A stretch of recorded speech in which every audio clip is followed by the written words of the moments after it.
You're sitting at the cramped dinette in your RV. The amber glow of the LED strip casting long shadows across the journal spread open before you. The pen feels heavy in your fingers as you scribble down the day's observations. The way the saguaro cacti looked like ancient sentinels against the burnt orange sunset. How the silence out here is so complete, it makes your ears ring. Miles from the nearest marked trail, you found the perfect spot to disappear for a week. Just you, your German Shepherd mix, Luna, and the vast Arizona wilderness stretching endlessly in all directions. The generator hums quietly outside, and you can hear Luna's steady breathing from her bed near the door. You glance at your watch, 10:47 p.m., time to button up for the night. You're just capping your pen when you hear it. Hey, Danny boy! Your blood turns to ice water. That voice, that exact inflection on the nickname that always made you cringe as a kid. Your hand freezes halfway to closing the journal. Danny boy, you in there? The voice comes from your left, maybe 20 feet from the RV. It's Mark's voice. Unmistakably, impossibly Mark's voice. The same way he always dragged out the boy part just to annoy you. But Mark has been dead for 2 years, 4 months, and 16 days. Luna's ears prick forward, then flatten against her head. A low growl rumbles in her chest. Something you've never heard from her before. She's backing away from the door, her tail tucked so far under her belly, it's nearly touching her chin. Come on out, little brother. Don't make me wait. Now the voice is coming from the right side of the RV. Your heart hammers against your ribs. Someone is circling you. Someone who knows Mark's voice well enough to mimic it perfectly, well enough to remember that stupid nickname. You force yourself to move, sliding quietly toward the window above the dinette. The cheap Venetian blinds are closed, but you can peer through a gap between the slats.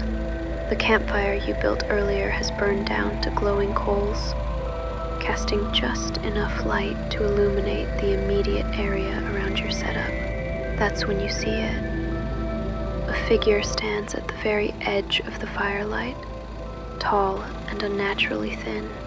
It's wearing a gray hoodie, the same Northwestern University hoodie Mark wore constantly, the one you buried with him because Mom insisted. The figure's arms hang too long at its sides, and even in the dim light, you can see that its face is wrong somehow. Too gaunt, too hollow. Danny boy! It calls again, and the voice is coming from that figure, but its mouth doesn't seem to be moving right, like watching a badly dubbed movie. I know you can see. Luna has completely disappeared under your bed. Something she's never done in the 3 years you've owned her. You can hear her whimpering, a sound that makes your skin crawl more than the voice outside. Then, the voice changes. Let me in. It's your voice now. Your exact voice, whispering through the thin RV walls. The figure hasn't moved, but somehow your own words are being thrown back at you, distorted and wrong. Your hands shake as you grab the rifle from the storage compartment above your bed. You've never been so grateful for your paranoid habit of keeping it loaded. The metal feels solid and real in your grip, an anchor to sanity in a situation that defies all logic. Let me in, Danny. Still your voice, but with Mark's cadence now. A horrible hybrid that makes your stomach lurch. You don't remember falling asleep, but you wake to silence so absolute it feels like being buried alive. The fire outside has died completely, leaving the world beyond your windows black as a cave. Luna is pressed against your legs, still trembling. Dawn light is just beginning to creep across the desert when you finally work up the courage to step outside. Your rifle comes with you. The campfire ring is destroyed, stones scattered across the hardpan like someone kicked them in a rage. Your carefully stacked firewood has been thrown in every direction, some pieces embedded upright in the desert floor with enough force to split the dry wood. But it's the footprints that make your knees buckle. Bare footprints, human, but wrong somehow, too long, toes splayed too wide.